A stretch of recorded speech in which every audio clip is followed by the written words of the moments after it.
I'm going to take better accommodations for you ladies. Get on out of here, you old drunk. Oh, I will. I wish I knew too. Why don't you watch where you're going, buddy?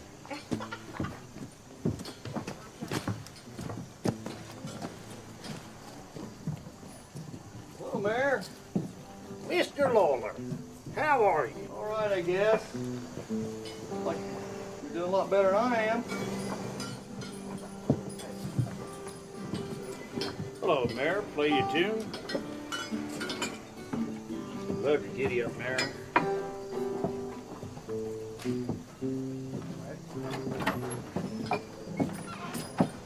It's a little early to be getting a face full, isn't it, Caleb? I was just playing a game of cards, Ambrose. I'm as sober as a proverbial judge. Well, I've yet to meet a sober judge. Where are you off to now? I thought I'd go down to Barrel Top for a cup of coffee. Well, I sure hope it's coffee. Your breath smells like the inside of a bar. Don't leave too quickly there, Doctor. You almost forgot to pay the house for that unfortunate run of cards you just had. Oh, Mr. Prince, I assume my good credit would stand today. I'll make good tomorrow. You know this good credit you keep talking of? It's getting less and less by the hour, Doctor. I suggest you don't let it run out. You remember that discussion we had just the other day? How are we doing today, gentlemen? Just passing the time, Sheriff, just passing the time. I could see that, Mr. Prince. You okay, Doc? Of course I am. If you'll both excuse me.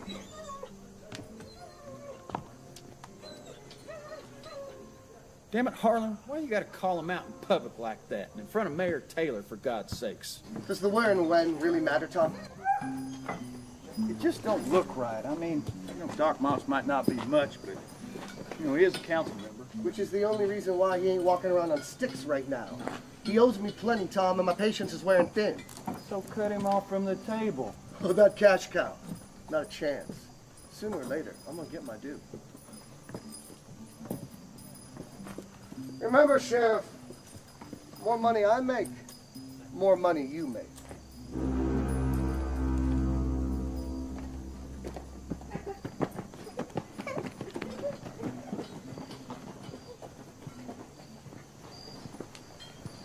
Afternoon, Ambrose.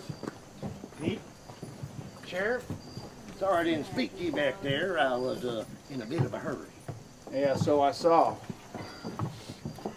Glad to see you finally made it here to keep Pete company. So business that slow, Pete? You're looking pretty comfortable in that chair. No, Claire can take care of business. Now, Ambrose and I Mayor Taylor. Pardon me, Mayor Taylor and I were discussing the agenda of the next town council meeting. I think that's just about as important as selling candy and dresses. Got it all Almost, figured. anyways. You got it all figured out, dude. Yeah. Well, Pete's making it more complicated than need be. As usual. I was just saying, it's about time we appoint a real treasurer. Goodness sakes, Ambrose, you got enough to do without trying to balance the town books, too. Oh, and about them books. Pete, I agree. We should have a treasurer. But until we do, I am more than capable of doing it my... Sheriff! What is it, Henry? There's been a shooting at my hotel. What? Who's shot? Just come quick. I have to get back. Camille's room. Camille? Who? Camille Tamry. Danny Holtz done shot her husband. Pete, go get Doc Moss, quick.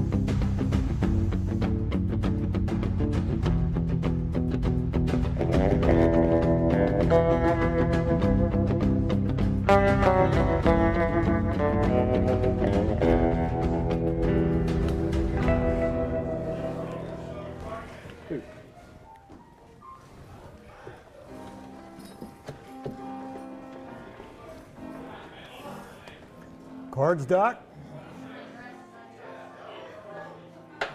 Give me 3.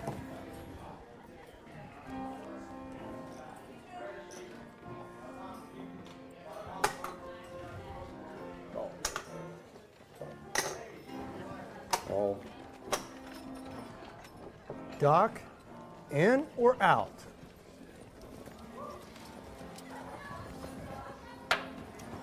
Out, damn it. Doc, maybe you ought to quit betting for a while. At least until you get some money to bet with. I assure you. You've assured me for the last time, Caleb Moss. Take your business down to Harlan Pritz. He doesn't seem to give a damn, but I don't want you getting any deeper. Doc! Someone's been shot at Ham's Hotel.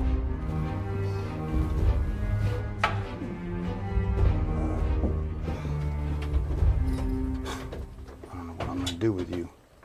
Damn. Check on that man, Caleb.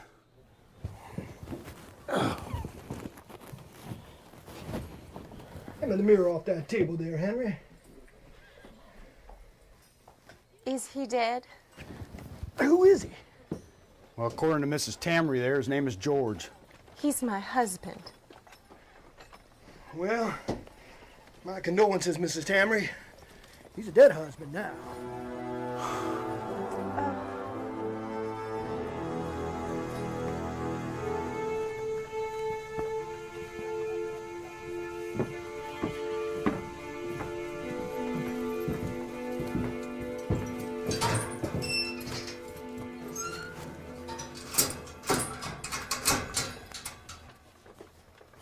What the hell were you thinking, boy, being in that woman's room? We love each other. And then her husband Quiet.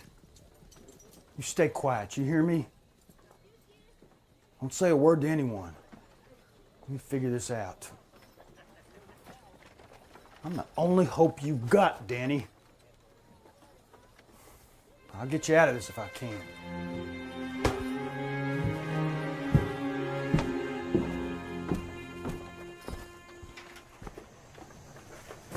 Well, good morning.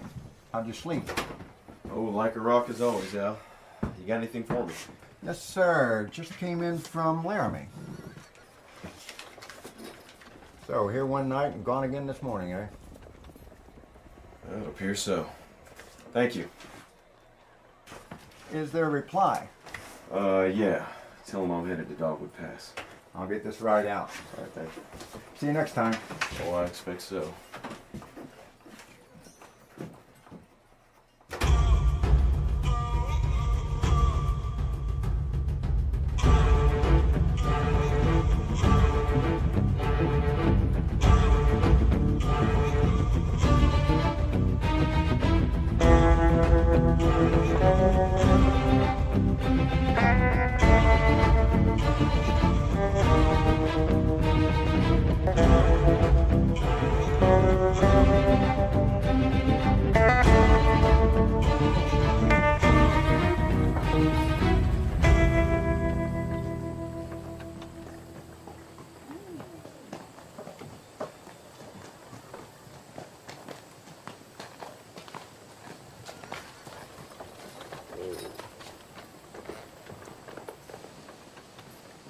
Evening. Can I stay with my horse here for the night? Sure, just for tonight. More than likely. Name's Jeremy Carver. This is my place. Your name? Moses White. Elizabeth? Take this man's horse inside and bed him down. Yes, sir. Would you like him brushed down? It's only for a penny extra. Sure, I'll tell you what. You do a good job, I'll give you 2 pennies.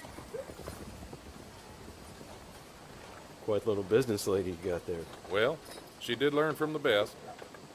Now, you'll be staying at Mr. Manor's hotel tonight? Well, if that's Mr. Manor's place, I guess I will.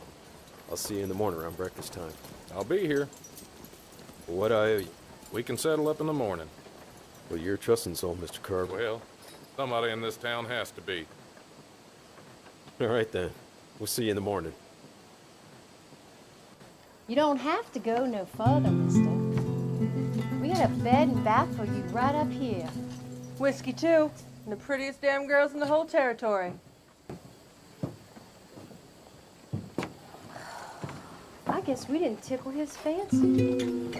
I'm too tired for a fancy tickling tonight anyway. All right, sir. Have you got this? I can slow down if you want. Now, don't you worry about me. I'm quick as a snake, and I got eyes like a hawk. All righty then. Which is it?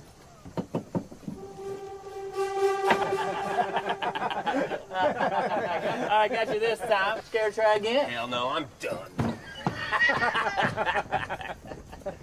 Scared to try, sir? Are you as quick as a snake with eyes like a hawk?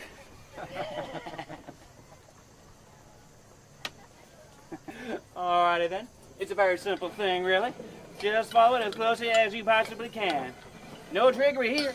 Just some peas and a little pebble.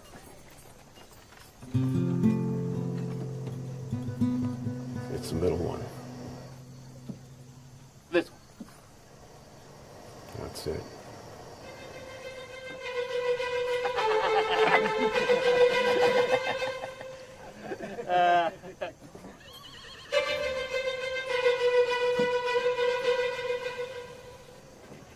Scared to add to your bet and try again?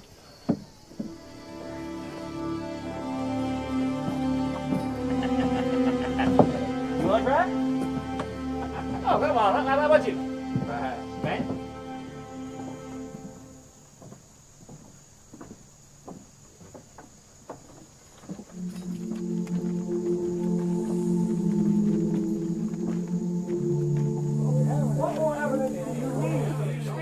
Everyone just be quiet for a minute. Just don't understand. I said quiet, damn it! Well, we're waiting. Well, look, now I understand everyone's upset by all that's happened. After all, it's not every day a fella gets himself shot in Henry Manor's hotel. But we've got to keep cool heads, see things the way they are. Tom, we've gone over this. There's nothing more to consider. Ambrose, would it kill you to call me Sheriff Ramey during official proceedings? Are these official proceedings? Well, we're in my jail discussing a murder, so I would say yes, these are official proceedings. Fine, then call me Mayor Taylor and not Ambrose. Oh, sweet Jesus. Must you men argue about names? My husband is dead after all, and I would like to see some sort of resolution before old age dictates that I join him. My apologies, Mrs. Tamry. Both Ambrose and I were determined to...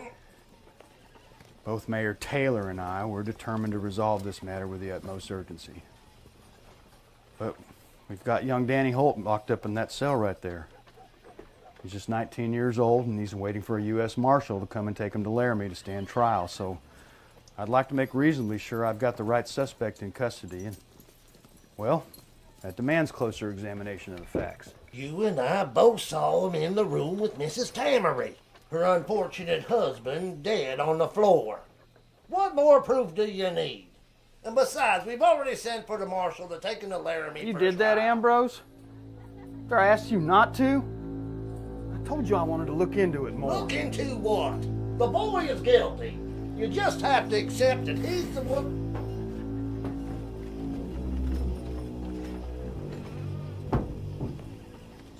Can I help you? You the town sheriff? I'm Sheriff Ramey, yes. Well, I suppose you can help me. I'm Moses White. Now, hold on a moment, Sheriff. Whatever business this man may have, it can wait. No offense, stranger. But we've got more important issues here we need to discuss. We need to continue to discuss. Well, Henry has a point. We shan't be interrupted in this. I'll handle this. Mr. White, is your business urgent in nature? Well, I suppose that depends on your notion of urgent. Well, by urgent, I mean severely urgent. Has there been an immediate killing or robbery, for instance? Because that's about the only thing that could possibly take precedence over the business we're presently discussing. Well, no, not immediate as in just this second. Okay, well, would you mind having a seat then till I can talk to you? Or you can leave and come back later, your choice. Shouldn't be long. Sure is fine, I suppose. All right, then. Now look, let's recount what happened. I just need to hear it again because I need to put my finger on what's bothering me about it, what I'm missing. So, Mrs. Tamry, you were in your room conversing with Danny Holt. That is correct. I had hired Danny to drive my buggy for me so that I could look at a plot of land that I was considering for purchase. When we returned, I asked Danny to come up to my room so that I could pay him for his time. And that's when Mr. Tamry arrived at the hotel. Yes. Tamry came in and introduced himself as Camille's, Mrs. Tamry's husband. He then inquired as to whether or not she was at the hotel, so I, of course, directed him on to her room. And he went directly to your door? Yes. He came right in and he grabbed me. Took me rather by surprise. George and I had separated, as I had told you earlier. He followed me here from Rawlins with the intent on reconciling. And you argued? Yes. Like I said, George wanted me to return with him to Rawlins. But I had told him, and in no uncertain terms, that I was no longer in love with him. And the two of you discussed this right there in front of Danny Holt? George was so intent on his purpose that I do not think he even saw Danny standing there in the corner. I admit I almost forgot about him myself. And when I did think of him, I decided that it was probably a very good idea that he was there as a witness. A witness? Yes. George was excitable. He had been physical with me before when his temper was high. Something that I had told you before in confidence, Henry, and yet you saw fit to send him to my room. I'm very disappointed in you. Very disappointed. Sorry. I didn't think. No, you did not. What happened then, Mrs. Tamry? I have told you this. Must I go through this questioning again? Well, once more if you don't mind. George became enraged, as he was wont to do. Danny shouted for him to stop and grabbed at his arm. George was much larger than Danny and easily threw him off. He grabbed me and threw me to the floor. He advanced on Danny and Danny shot him.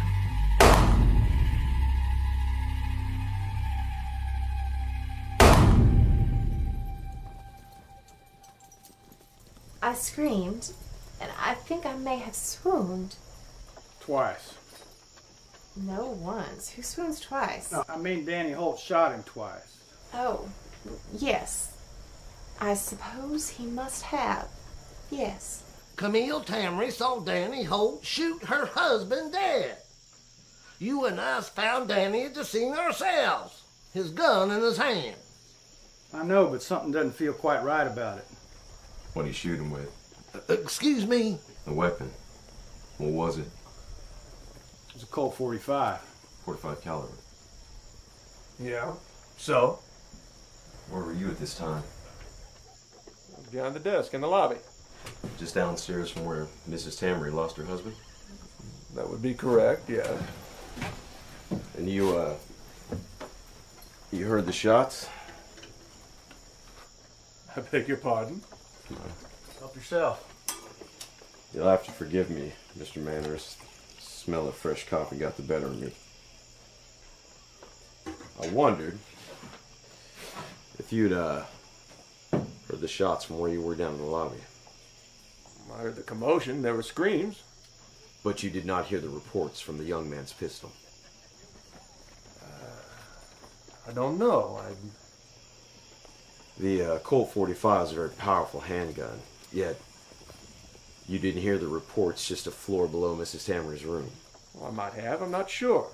Why are you so interested in this anyway? As far as I'm concerned, this affair's none of your business. Who was the first person in the room after the shots were fired? Would that be you also? Yes, I own the hotel. I went up immediately. When you heard the commotion, not the shots. I don't remember hearing the damn shots. What the hell? Who is this man? Well, hell, I'm the marshal y'all are waiting for. Well, that can't be. We just wired the marshal's office in Laramie yesterday. I didn't come here from Laramie. Came from Rollins. It's much closer.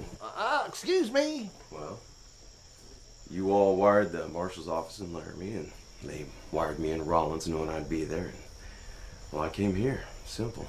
My apologies. I just didn't expect it. Look here, you could have identified yourself as soon as you got here. Well, you told me to take a seat and wait my turn, so I did. Besides, I wanted you to hear the story. Well, you have. Almost. I wonder what your prisoner has to say. I hardly heard him breathe since I've been here. Well, so far Danny Holt hadn't said a word about it. Not a single word. Ain't that odd? You know the boy, Sheriff? You been in much trouble before? No, just the usual boy mischief. You surprised he killed a man? Very. I mean, he's had a hard life by some standards, having no folks and all, but, you know, he does odd jobs, stays out of trouble. Odd jobs? What sort of odd jobs? Well, he runs errands, deliveries, you know, that type of thing. Does more around here to help the sheriff than anyone. Sweeps up, looks after the place when Tom's on his rounds, even brings meals to the sheriff and any prisoners. Taking him under your wing. The sheriff is to be commended, Marshal. Danny Holt never knew his father, as his mother, Molly Holt, never put a name to him before she died in childbirth.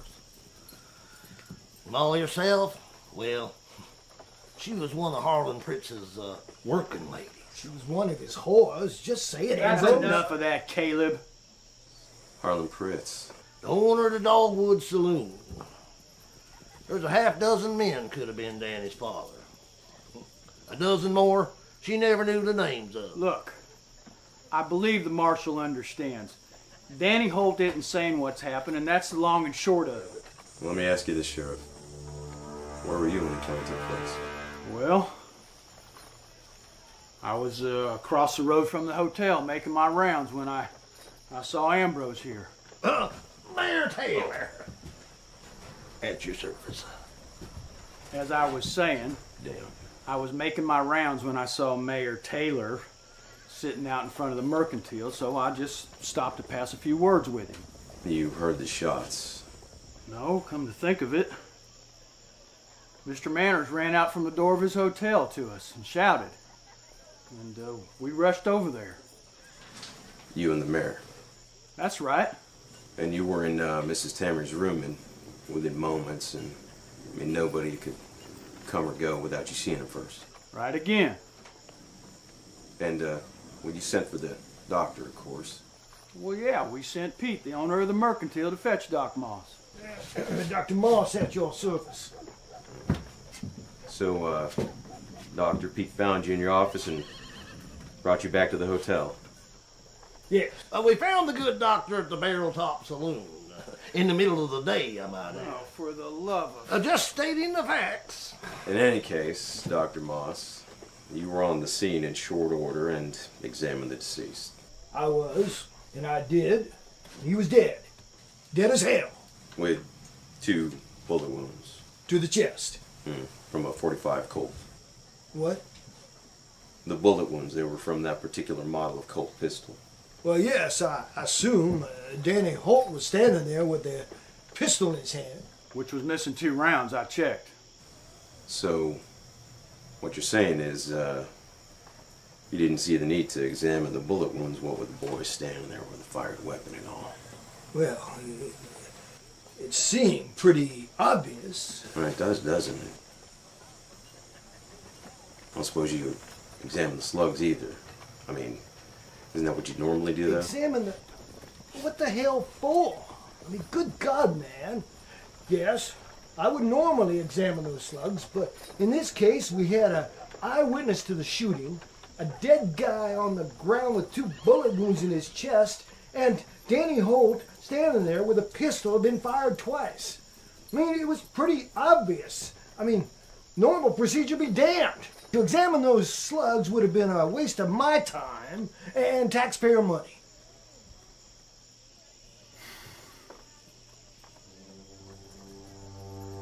All right, very good, very good. The bodies at Roman's. Give me 15 minutes, you'll have your damn slugs. Romans.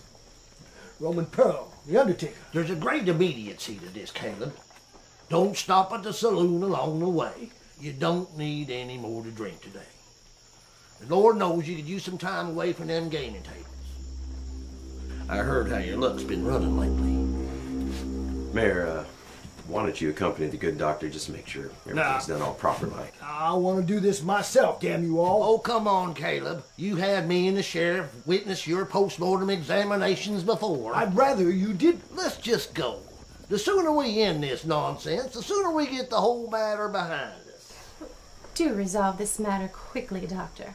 We wouldn't want any unnecessary investigations holding things up now, would we?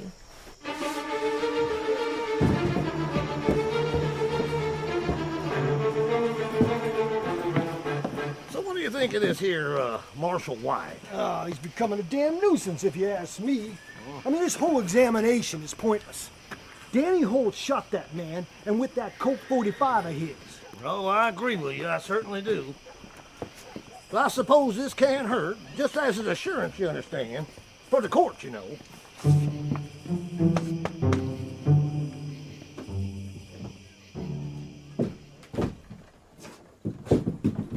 Gentlemen, what can I do for you? I was about to close down services for the evening. Well, Roman, we heard about the unfortunate Mr. Tamery. By unfortunate, you mean deceased? He means the dead guy on this pine door here. What about him? Well, as unlikely as it seems, Caleb here has to take a look at the deceased.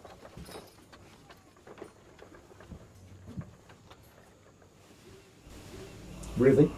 To what ends?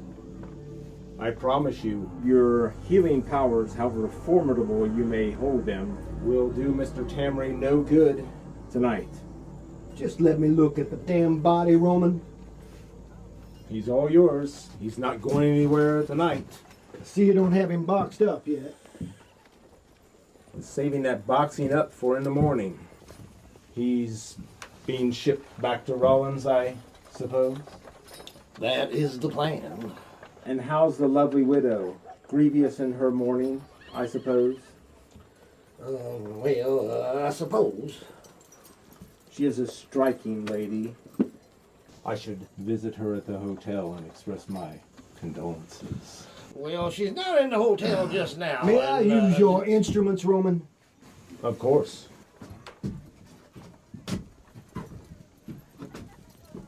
Whatever is he up to? Well, we need the slugs out of the body for evidence against Danny Holt. I assumed his guilt had already been established. Well, not to the satisfaction of the U.S. Marshal that's come to remand him to the court in Laramie. You should find whatever you want to work with there, Caleb. I doubt if your patient will have any complaint over precision or technique. You gonna get out of my way, or you planning to dig around his chest yourself? Well, get in there.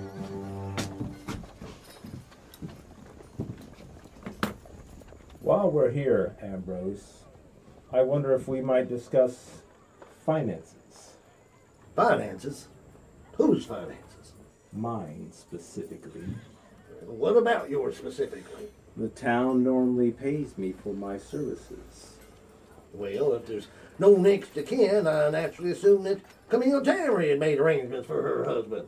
Naturally, and in this case, you are correct. Mrs. Tamery has provided for the arrangements for her husband. Quite stingily, I might add. Well, then what? Well, there's the teamster who tumbled from the wagon a week ago. The young man found dead behind the Dogwood Saloon 2 weeks prior. I provided services for both. Well, the bare minimum. The bare minimum is all that the town provides, and I have yet to be paid. Well, yes, there are some circumstances that may defer payment, just for a short time, you understand. Oh, is there a shortage in the tax coffers, Ambrose? Well, not a shortage exactly. It's simply money is tight, you know. Should I approach the town treasurer? Yeah, that's exactly what I would do. That's a great idea. Take it up with him and... Ambrose. Oh, yes? Aren't you the acting town treasurer until one is appointed? Yes, well, I'll look into it. Damn it, Caleb, how long does it take to remove 2 slugs out of a dead man? Well, I'll be damned. Those aren't from a Colt 45 pistol. Should they be? Well, that's what Danny Holt was holding. I'd say there's a problem. My, but it has grown stuffy in here. Henry, I should like some air. Of course. Just a minute, please. I prefer we all stay put until the doctor returns. Well, I should think that I would be allowed to come and go as I please. Some special consideration should be given, don't you think? You do remember that I am a grieving widow. Well, a widow anyway. Well, just what in the hell do you mean by that? Oh, easy now, Henry. See, here's what's been eating at you, Sheriff. The fact that nobody can remember hearing them shots. Now, if that .45 caliber had been fired up in Mrs. Tammer's room, twice in fact, well, you and the mayor probably would have heard it across the street. Mr. Manners here, well, he certainly would have heard it down in the lobby. Well, by God. Yeah, see, your instincts were good. Your guts were just bothering you about the detail, but you couldn't put your finger on why. So what are you saying? What he's saying, Henry, is that a different gun killed George Tamry. That's why we need to see those slugs. That is correct. But Danny Holt's gun had been fired twice. And we have Camille's testimony. Well, that gun's important for another reason. If Danny had shot Mr. Tamry because the man was advancing on him, a single slug from that Colt 45 in the chest from a foot away would have sufficed. It'd have thrown Tamry back across the room and put him down quick. So why the second shot? Oh, yeah. I mean, one shot from a gun like that would have been self-defense. Yeah, but 2 shots from that gun? Well, that's just plain murder. So, what does all this mean? I am sure that I do not understand anything this marshal says.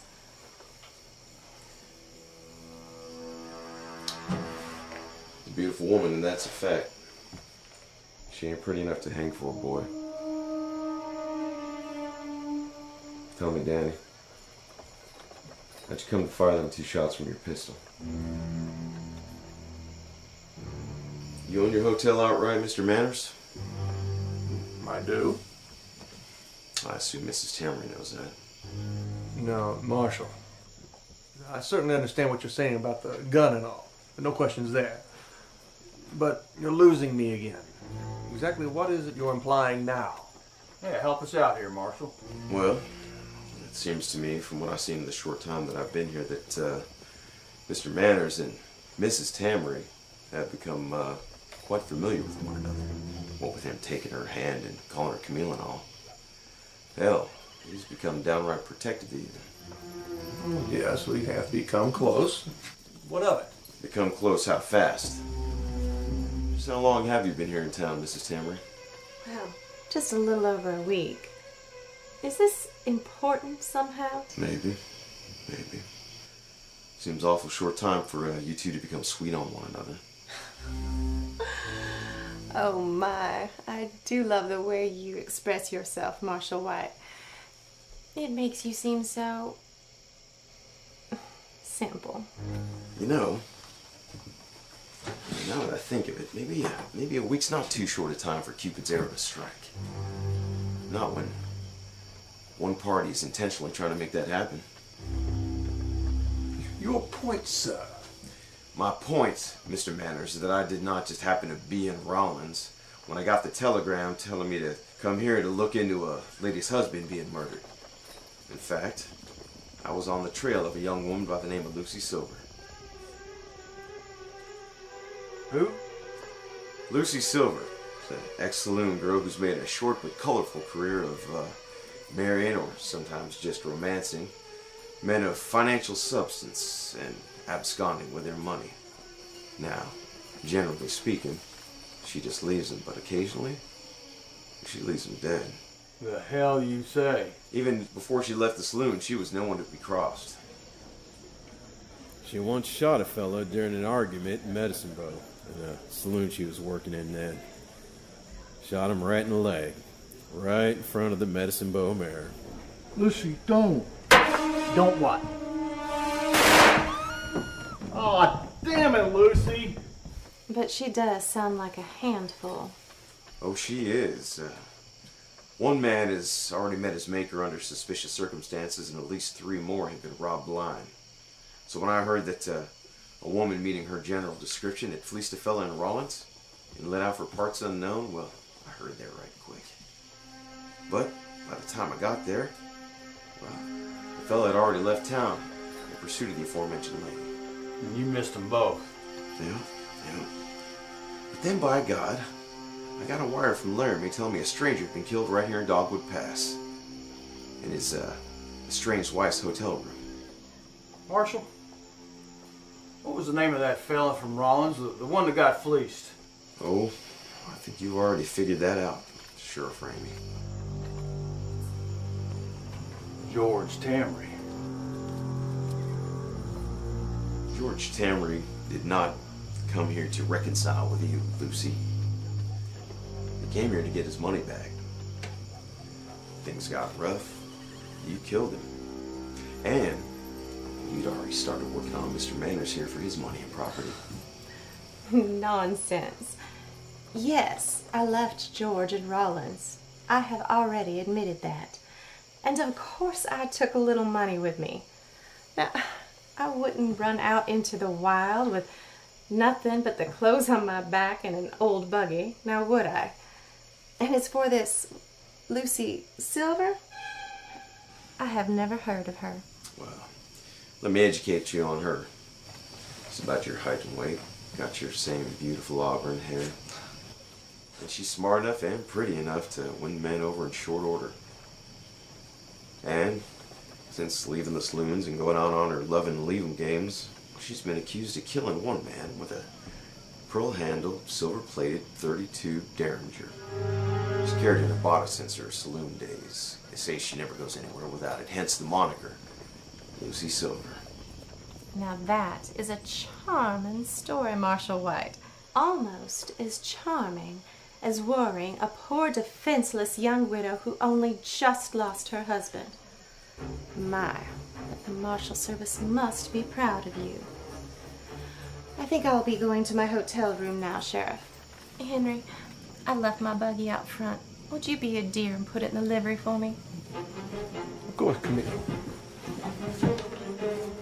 Good God, look what we have here, Marshal. Show 'em, Caleb. Here's your damn slugs, Marshal. Damn sure not a 45 slug.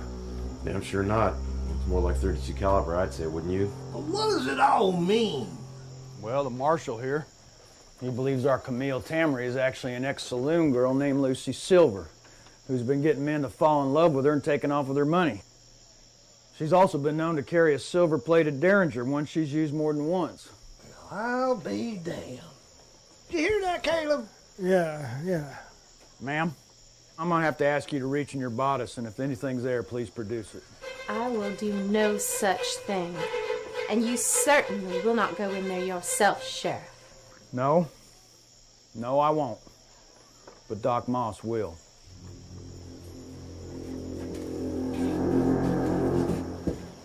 It's all right, ma'am. I'm a physician.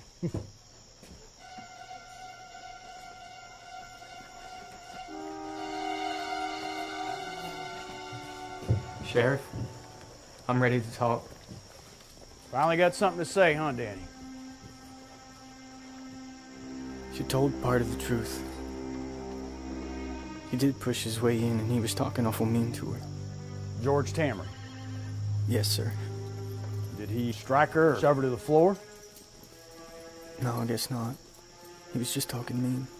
He didn't want her back, did he? He just wanted his money. That's what he said. Then what happened? He yelled.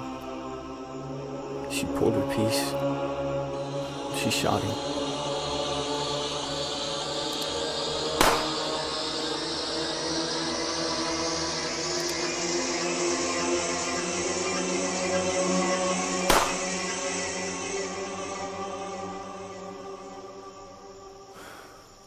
Why didn't you tell me? She'd been talking to me a lot since she came to Dogwood. Saying she liked me a lot more than she did Mr. Manners there. She said she'd have his money as soon as she could get her hands on it. And that her and me would go away together. Huh. Well, I guess I can see how you fall for it. I did.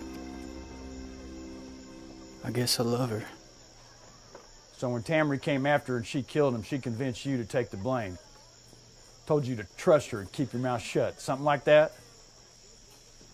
Yes, sir, just like that. She said her plan would make it sound like I had to shoot him to protect both of us. She said even if I did go to jail, it wouldn't be for long. And she'd wait for me as long as it took. And I suppose she quickly told you this while Mr. Manners ran out of the hotel room for help. Yes, sir.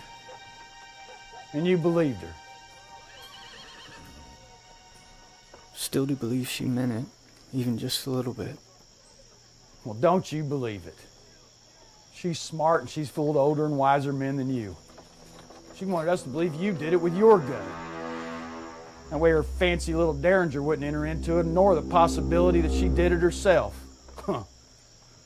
Pretty much the way you figured it. Yeah, just one thing I can't figure, though. What's that? Well, Danny's gun had been fired twice. Why and how, without being hurt? Well, we were out for a buggy ride. She asked to shoot my Colt, saying she never shot one before and wanted to see what it was like. And you figured you just reload it later. You know George Tamry is on his way into town when you shot that pistol, Lucy? Hell no. That was just good luck. Marshal, I'm about to let Danny out of that cage. Should I put her in it, or are you going to take her to Laramie right now? Well, I get it.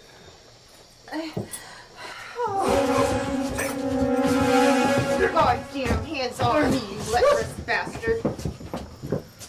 We're gonna take a little buggy ride, you and me. If you're real good and these boys here don't do anything stupid, you might just live through the night.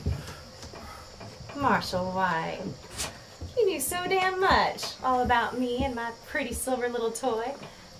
Too bad nobody told you about the pistol I keep strapped to my leg under my skirts. Yeah, it sure is. That new practice, Lucy?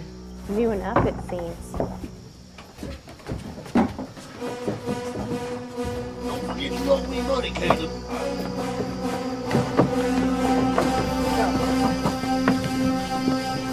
Hurry it up.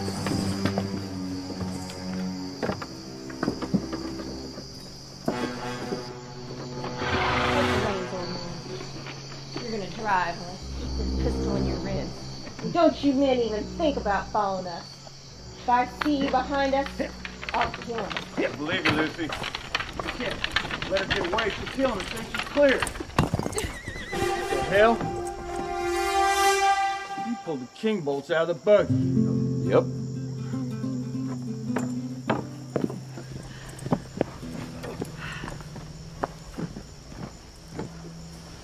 Did you rig my buggy, Marshall White? Yes, I did, Lucy. God, I hate you. I imagine so. So, you could only have done it before you went into Ramey's office. Right again. So you knew all along.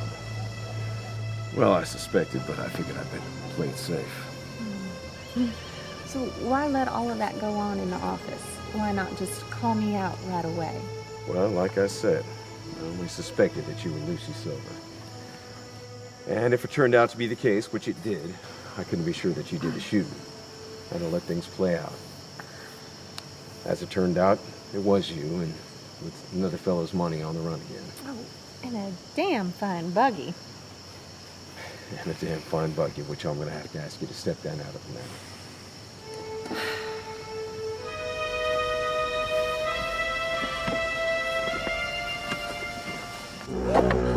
Oh my, Marshal White. Are you trying to see how far I'll go to negotiate my freedom? Pardon me, Lucy, my hand slipped. I'm sure it did, Marshal White. Or should I call you Moses, now that we're becoming somewhat intimate? You know, Lucy, they told me you had a sense of humor. I guess they weren't lying. Oh, I'm just a laugh a minute, Moses. You should keep me around to find out. You all right, Doc Moss? You ain't hurt, are you? No, I'm not hurt. Startled, certainly. Yeah, Damn but woman scared the wits out of me. not hurt, though. No, thank God. Good. Sheriff, I suggest you lock up Lucy here and the good doctor. Did you say lock up Doc Moss? What the hell are you talking about now, Marshal? Well, it bothered me a little when Lucy hiked up her skirts and produced that weapon without any of us seeing it, like it just appeared in her hand. So just now when I was helping her out of the wagon, I made sure to get a real good feel of her leg. Yes, you did, Marshal White. Maybe you ought to be arrested And I for found that. that she is not wearing a holster on her leg. She lied to us about that. Well, then where'd she get the pistol? She probably pulled it off of Doc Moss here when she fainted into his arms, which was planned for our benefit. She probably pulled it out from underneath his vest. Henry Manners could have given her that gun. I mean, he was beside her the entire time. And he is, after all, her lover. I did no such thing. Well, somebody gave her that gun. My gun, to be exact. Roman? That's right, Ambrose. After you and Caleb left my office, I noticed my pistol was missing from my desk drawer. So you see, Marshal, either Mayor Taylor or Dr. Moss could have passed her that gun. Well, that's a damn lie. And a crazy one at that. Why, Henry Manners had more reason to help her than any of us, being he's in love with her. I certainly would if I was he. Just look at her. Oh my God, not you too. She's so lovely. Alive? You probably don't see much of that. Marshal, why do you say Doc Moss passed her that gun? I mean, why would he do it? Money, Sheriff. Money to pay off them gambling debts I heard you all mention. The same reason he didn't want to produce those 2 bullets that killed George Tamry after he'd been asked. See, he wanted us to believe that Danny had done the shooting with his gun. See, if we all believed that he killed her husband, well, then Lucy would appear to be a grieving widow who stood to acquire all George Tamry's holdings. And not just the money she took when she left town, but all his property and business. So she could afford to pay the doc a pretty penny to keep her in the clear. Mayor Taylor needs money just as much as Dr. Moss to replace the funds he skimmed from the town's tax coffer. That's a lie! Then where's the money gone to, Ambrose, if not into your pockets?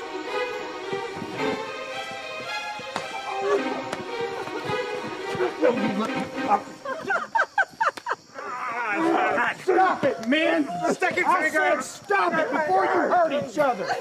Not much chance of that, Sheriff. I've seen better catfights between tired old whores. Councilman, all of you, and you've let this woman's influence reduce you to fighting in the street. Can't blame me for all of this. Seems as though your town has had its share of dirty little secrets before, starting with these little councilmen of yours. Marshal, I understand your reasoning, but when would Lucy Silver and Dr. Moss have arranged such a deal? Think about it. There must have been some time when they were alone. Yeah, after the shooting. I was questioning Danny and looking through her room, and Dr. Moss went in the other room to examine her because George Tamry had roughed her up and she had swooned after all.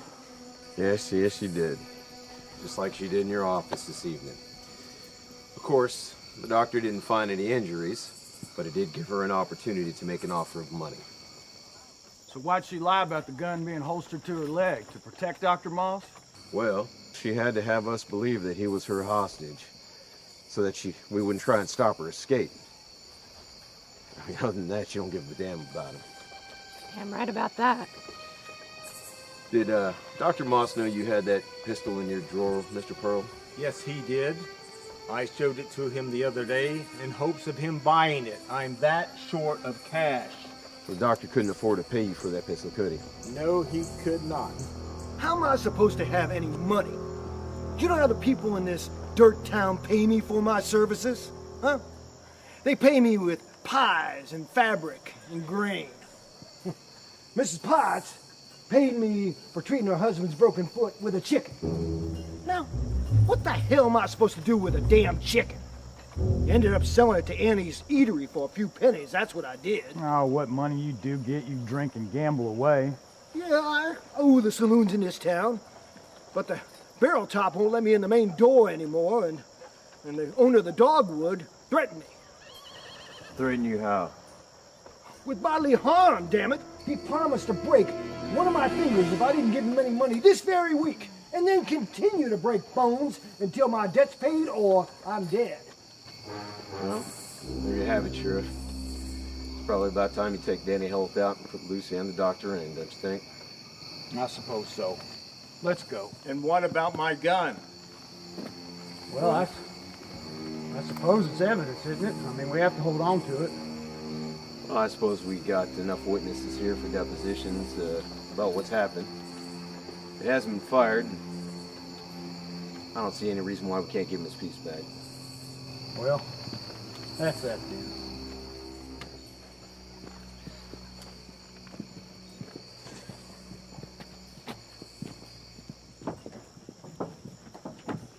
Lucy, what should I do?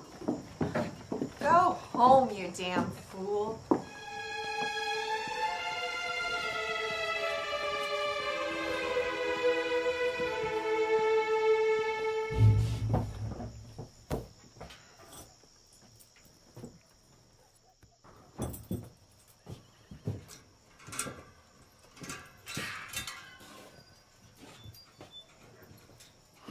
Thank you for everything. I know you didn't want them to take me. Go on now, we'll talk later. About time we did.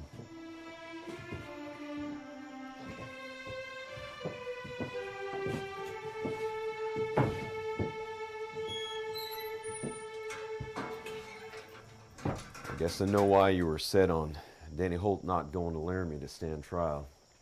And it had nothing to do with what gun had been used, did it? I mean, if you thought of that, you'd have said so. Truth is, you really thought Danny Holt had done it. You had me fooled on that one, Sheriff. You're right, I thought he had done it. I was so sure I told him to stay quiet and I'd get him out of it somehow, but damn fool I am, almost got him hung. Well, you didn't know about Lucy Silver. You gonna arrest me too, Marshal? After all, I was protecting a suspect I thought was guilty as hell. No, I don't suppose I will. I don't expect I can arrest the whole damn town in one night now, can I? Well, that's a good relief to hear that. Well, if you're a bad man, Sheriff. Probably not. Better man might have acknowledged the boy, though. I got a wife, Marshal White. Standing in the community, I just couldn't lose all that. I just couldn't, so I just tried to help him in little ways. What the hell are you two talking about? Well, I'll be damned. The high and mighty sheriff is Danny Holt's shameful daddy. Come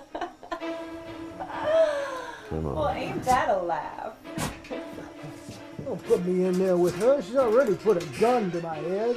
Oh, Doc, it's just for the night. I won't bite much. Well, you don't seem too concerned with the fixture, and Oh, hell. I've gotten out of worse than this, Moses. And you have me now. And yes, you'll take me to Laramie tomorrow. But you'll see me again. you put up a good front, Lucy. I'll give you that. But if you weren't scared, well, you wouldn't risk everything to try and escape. And you and I both know that, well, you're facing either prison or the noose in Laramie. I hate to say it, but that's the truth. You can go straight to hell, Marshal White. So can you. Why me? 'Cause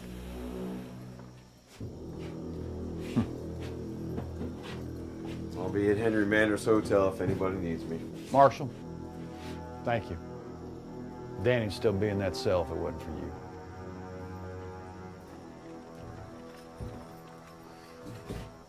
Hey, what can you tell me about the Dogwood Pass Saloon? Nice place, liquor, games, music. Got 2 pianos. What about the owner? Oh, Harlan Pritz, he's a hard case, but, you know. You believe he threatened Dr. Moss? Oh, I don't know about that. You don't, huh? Would you know if he ran a crooked game? I've heard rumors as such, but I haven't seen any evidence. Afraid that's all I can tell you. All right, then. See you in the morning. Good night, Marshal. Good night. Have a good evening, Marshal.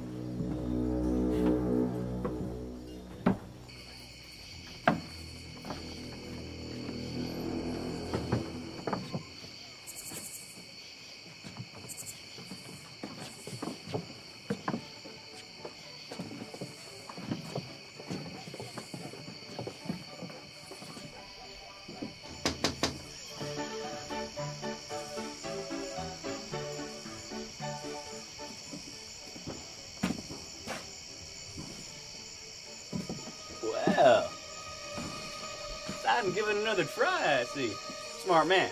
You know, the more you do it, the better your chances. Place your bet, my friend.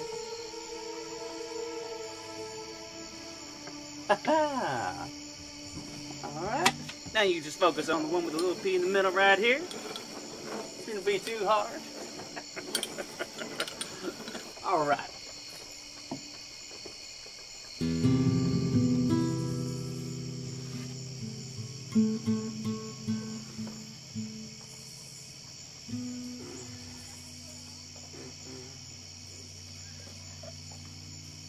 Well, we have a winner. Congratulations. And that goes for everybody out there. Y'all can win this game.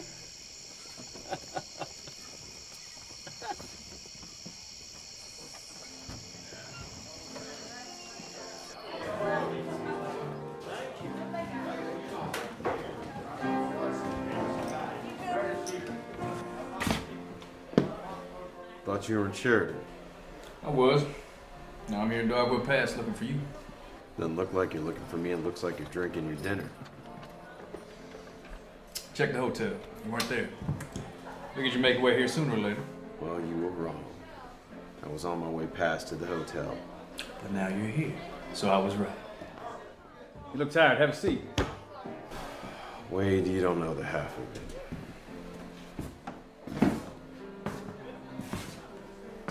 Oh, I got into town this evening. Oh, after riding all the way from Rawlins, come here to pick up a murder suspect to take to Laramie. Damned if I didn't walk into a hornet's nest. Yeah, first off, there's this mayor that I'm pretty sure is skimming off the town coffers. Then there's a doctor that's so desperate to pay off his gambling debts that he's willing to help a murderess escape. And then there's the sheriff himself who had a shameful secret. And he's trying to protect someone he's pretty sure is a killer. Sounds like the pillars of the community have their feet anchored in sand. Well, they surely do. They surely do, and it was brought about by one devious woman who's trying to keep her neck out of the noose as well. My God, Wade, I don't think I've seen a more desperate group of people in my entire life. A long time since I see you so frustrated. Have a drink. All right, just one, and then I'm wanting some bed.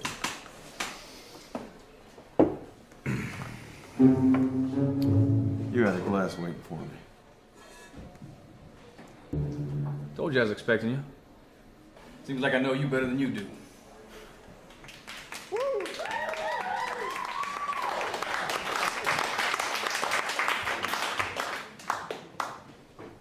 Yeah, they did this earlier. Both are good. Watch the girl.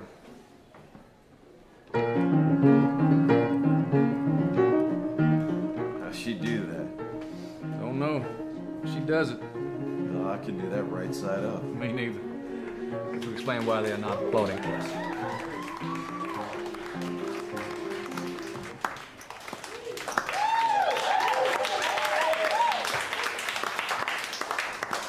That was a hell of an act. It is. It's quite a saloon. Yeah. Gaming, liquor, whores. It's about everything some fellas would want. I hear the owner's a real hard case. Strong-arm type. Been threatening people. Suppose you want to get into that. Why wouldn't I? You got a name? Harlan Pritz.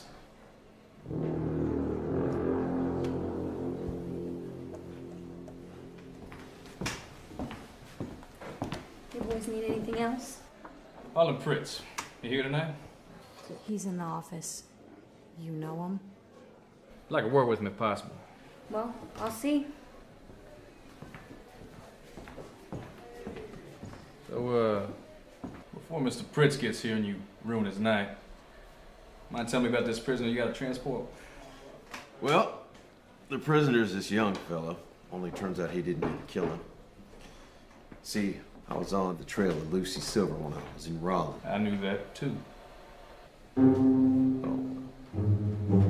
Wade Lovelace, U.S. Marshal and fortune teller. Well, why don't you tell me what I'm gonna do? Well, you're touching it, eh? Tell your story. Well, long story short. Boy, that would be nice for a change. Well, it turns out Lucy's in town. She's, here under the name of Mrs. Camille Tamry.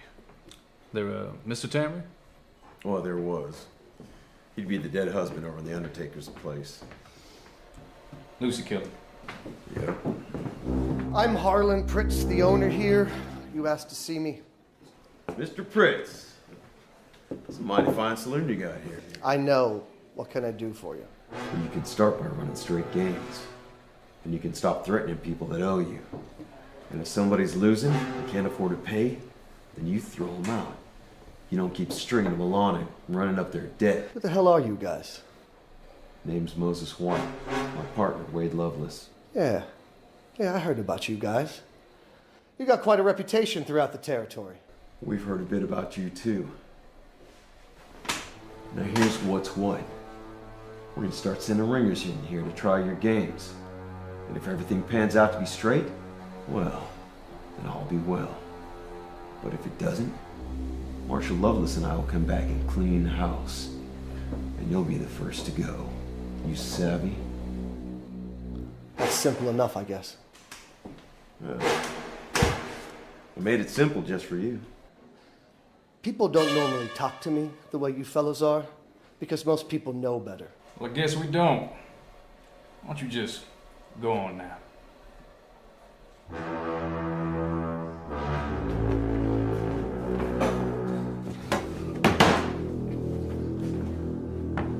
Send the boy to the sheriff's office right away and bring Tom Ramey up here on the double. No.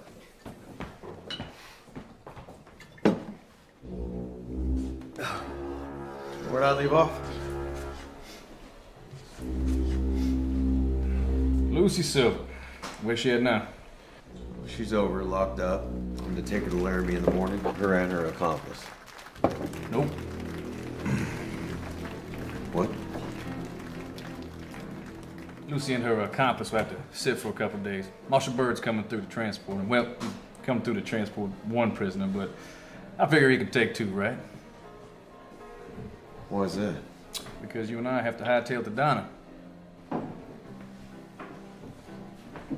you gonna tell me why we need to go to Donner? Yeah, well, some fellas, they robbed a bank there for a good sum of money. Shootout ensued. Sheriff Bixby and a deputy got killed. Lucas Bixby's dead. Afraid so. That's a damn shame. He was a good man. Damn fine lawman, too. Yeah, he was. Anyway, the boys that killed him, they got killed themselves. A few of them got away. We were supposed to go post-haste to see if we can pick up their trail. Post-haste? That means right away. I know what it means. Then why'd you ask?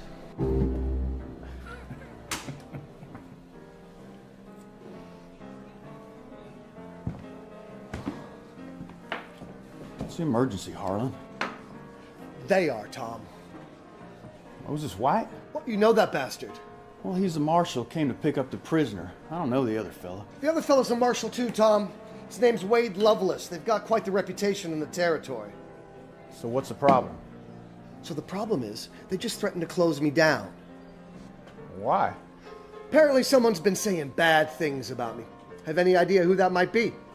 Marshal White was asking some questions, but I put him off as best I could.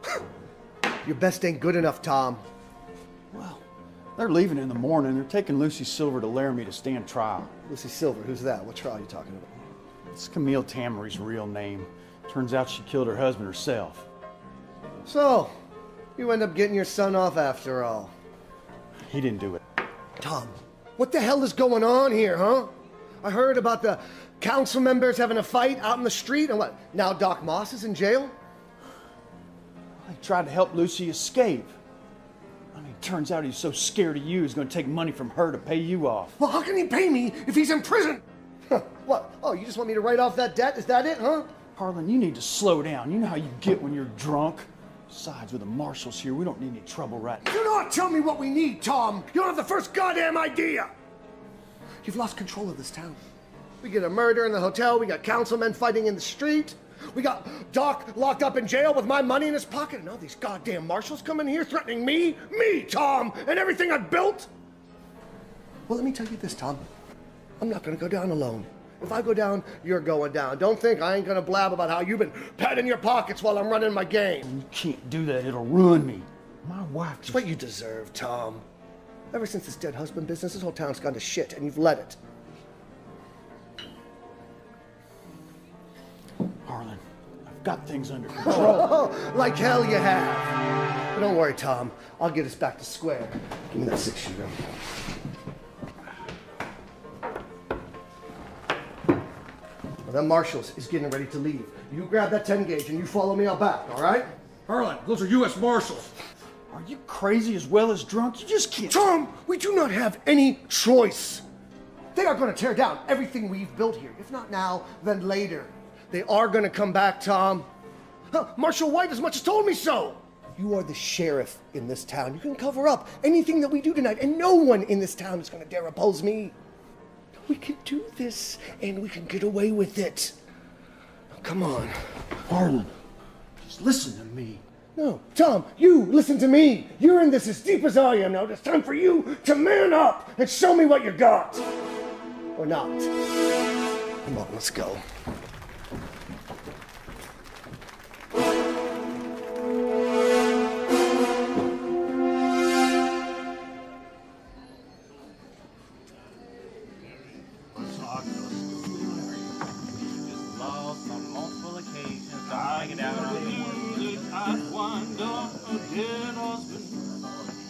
Marshal! I have a word with you!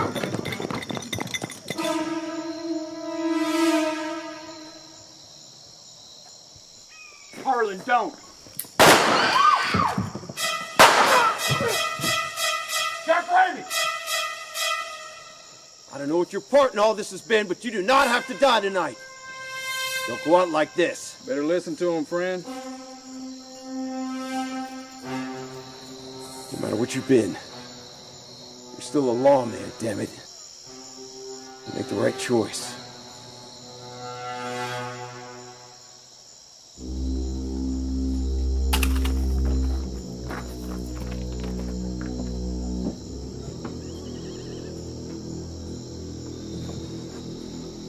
Sure I did. Yeah, well, I just happen to know the Undertaker. You weren't lying. This is one hell of a town.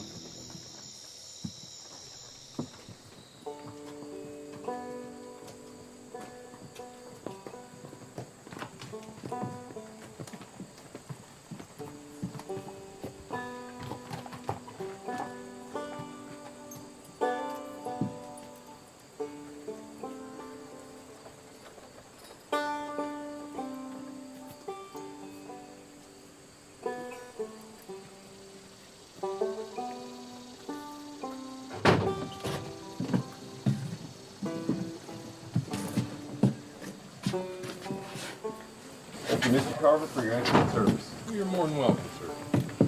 You come back anytime. No offense, Mr. Carver, but I sincerely hope not.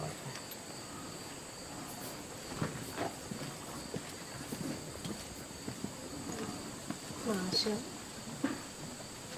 Ma'am? That was a mighty fine breakfast.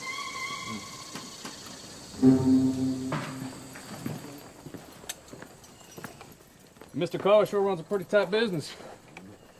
That's about all I can say for Dogwood Pass. I am not sorry to be quit of it. No need to check on the prisoners, I guess? Hell no. No, they can stay in that cell till Marshal Bird gets here to take him to Laramie. I want nothing more to do with that lot. What about Sheriff Ramey? Well, I'm not sure what to do about him. He's been up to mischief, that's for sure. But I'm not sure exactly what.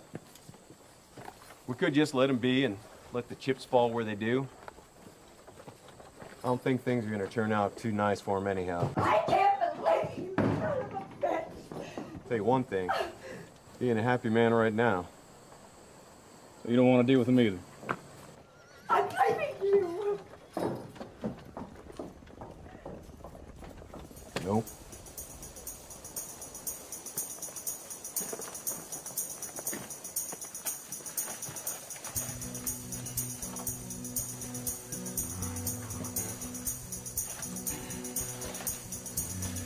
Yep. Unfortunate situations in this town. That's for sure. Yeah, it's probably been that way since the first two boards were nailed together. Mr. Lucy Silver, her husband, to bring it out.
home, Henry. You're drunk.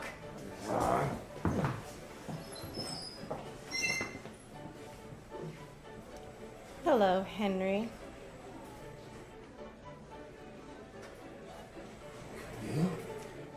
It's Lucy, you damn fool.